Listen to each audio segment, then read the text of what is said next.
आतंकवादियों ने मार डाला था। जम्मू कश्मीर में 10 साल बाद हुए विधानसभा चुनावों के नतीजे आ गए हैं। ताजा आंकड़ों के मुताबिक बीजेपी ने जम्मू कश्मीर में 29 सीटें जीती हैं, लेकिन मजे की बात देखिए कि 29 की 29 सीटें जम्मू से जीती गई हैं। बीजेपी कश्मीर में कोई सीट नहीं जीत पाई। बीजेपी को उम्मीद थी कि कश्मीर में G20 की बैठक कराने, विकास के प्रोजेक्ट लगाने और मुस्लिम देश UAE से पहली बार निवेश करवाने का फायदा उसे मिल जाएगा, मगर ऐसा नहीं हुआ। मगर इन सभी के बीच जम्मू कश्मीर से एक महिला चुनाव जीती है, जिसने चुनाव जीतकर पूरा सिस्टम हिला दिया है। यह महिला है शगुन परिहार। शगुन परिहार जम्मू के किश्तवाड़ से बीजेपी की कैंडिडेट हैं। शगुन 521 वोटों से चुनाव जीत गई हैं। सबसे दिलचस्प बात यह है कि नवंबर 20,188 में किश्तवाड़ के एक आतंकी हमले में शगुन के पिता अजीत परिहार और चाचा अनिल परिहार की हत्या कर दी गई थी। आतंकियों ने शगुन परिहार के पिता की हत्या कर दी, लेकिन आज शगुन उसी इलाके से जीत गई है। कट्टरपंथियों ने खूब कोशिश की कि शगुन परिहार हार जाए, मगर शगुन जीत गई है। एक चुनावी रैली के दौरान PM मोदी ने विशेष तौर पर शगुन परिहार का जिक्र किया था। PM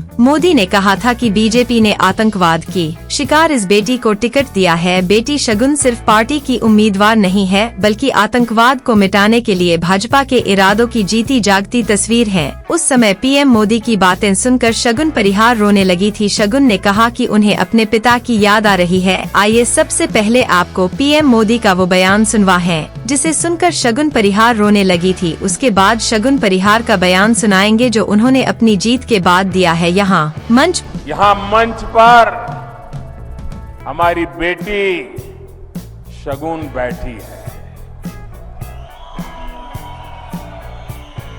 इनके पिता और चाचा दोनों को आतंकवादियों ने मार डाला था।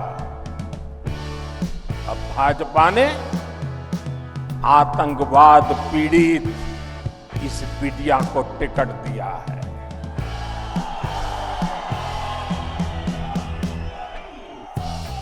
बेटी शगुन सिर्फ कैंडिडेट है ऐसा नहीं, ये आतंक को खत्म करने के भाजपा के मजबूत इरादों की जीती जागती तस्वीर है। सबसे पहले मैं यही करूंगी कि यहाँ पे जो हमारे सिक्योरिटी इश्यूज की वजह से हमने अपने बहुत सारे जवानों को खोया है। मैंने अपने पिता को खोया, किसी ने अपने बेटे को खोया, किसी ने भाई को खोया। बहुत से घरों को ये सिक्योरिटी इशू की वजह से वीरान कर दिया गया है। मेरी पहली कोशिश यही रहेगी कि यहाँ पे रहने वाले हर बच्चे के सिर पे पिता का साया रहे, हर घर में खुशहाली रहे, अमन रहे, शांति रहे।